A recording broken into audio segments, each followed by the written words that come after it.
everybody, Brooks from Drag Times. Today's video is about drag racing. Just a quick overview of reaction times, rollout. I get a ton of comments on a lot of the videos I put up where we're at the drag strip and one car beats another. It actually had a slower ET or a faster ET. People accuse me or others of jumping the gun or leaving before green. I'm going to make this video. If you're already familiar with drag racing, just close it out because it's going to be super boring for you. If you're not that familiar with it, it might be helpful. And when I get all these comments on videos in the future or in the past, I'll just point them here so you can see what we're talking about. So, a few weeks ago, we did some races with Tesla P100D, Model S and Model X racing, and Aventador, Lamborghini Aventador SV. And these races were somewhat close, with the Model S P100D running in the high 10s and the Aventador running in the low 11s. And in one race, the Model S would win, and the next race the Aventador would win, even though the Tesla was actually quicker each time to the end of quarter mile. So what we need to understand here is that it's a race, and it starts at the start and it finishes at the finish 1,320 feet away, end of the quarter mile. Whichever car reaches the end of the quarter mile first wins the race. That's it, no question about it, that's the winner.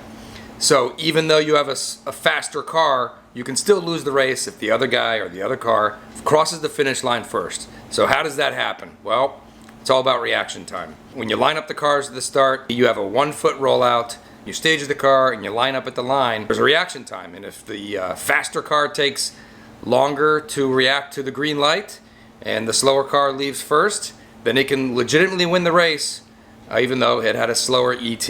So in the case of the Tesla Model S race, the first race was legit. No one really had questions about it, but the Tesla ran 10.8 at 120 miles an hour, and the Lamborghini ran 11.0 at 129 miles an hour.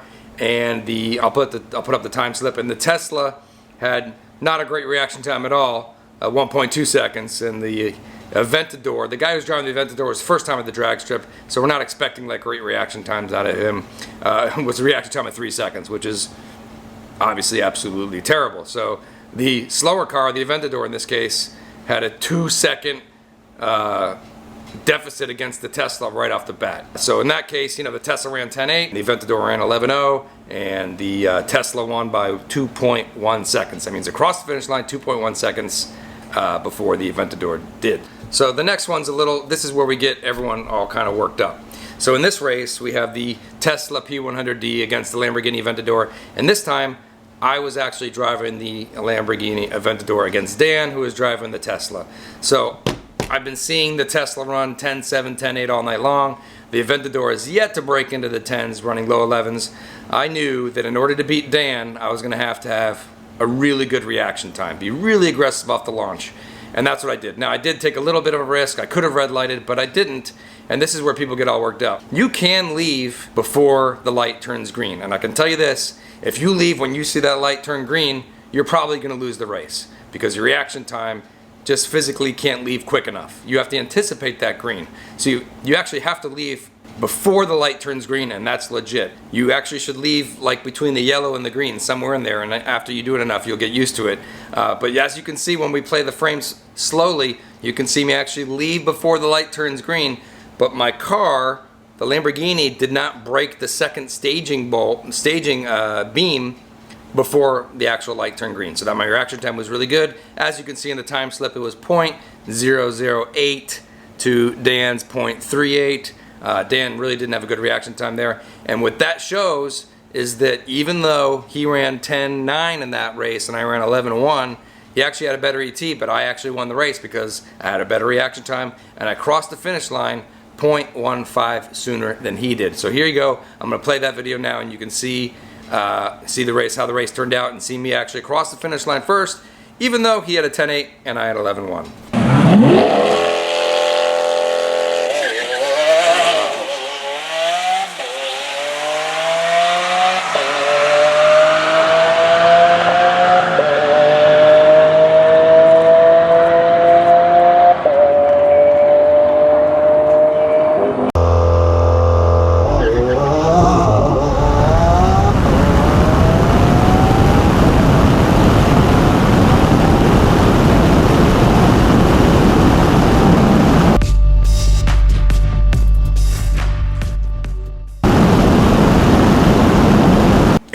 last race I'm going to show you, which was a big one, was the Tesla Model X P100D racing the Lamborghini Aventador. And this is where the Model X set the world record for the quickest SUV, beating the $500,000 Lamborghini Aventador, where actually, you know, yes, the Tesla did win, but the Aventador had a quicker ET. So in this case, I was actually racing the Tesla Model X. My reaction time in this case wasn't that great.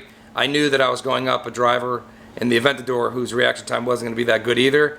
So I didn't really want, I wanted to make a somewhat fair race, so I kind of hesitated a little bit. My reaction time was 0.35 and his was 0.53. So you can see in the race, that reaction time that I had, which was just about 0.2 faster than his, enabled me to cross the finish line barely enough to actually win the race by, I think it was 0.05 seconds is what the Tesla won the race at, even though the Aventador ran a quicker ET with an 11.2 versus the Tesla's 11.4. What does this mean in the real world? Well, reaction time means a lot. When you're racing really fast cars, you know, if you get the jump, you could have a significant advantage against the other guy. It's really hard to get an even start most of the time, so you can see drag races all night long. You'll probably never see a dead even reaction time. It hardly ever happens. But nevertheless, reaction time means a lot in racing, and especially with drag racing, who actually wins the race. I'm going to play the Tesla Model X versus the Aventador video here, and I'll put up the time slips. And just so everyone gets it, you know, you can come off before the light turns green and still not red light, and that's a legitimate start. It's not cheating, it's part of racing, and whoever crosses the finish line first wins the race. There you go. Thanks for watching.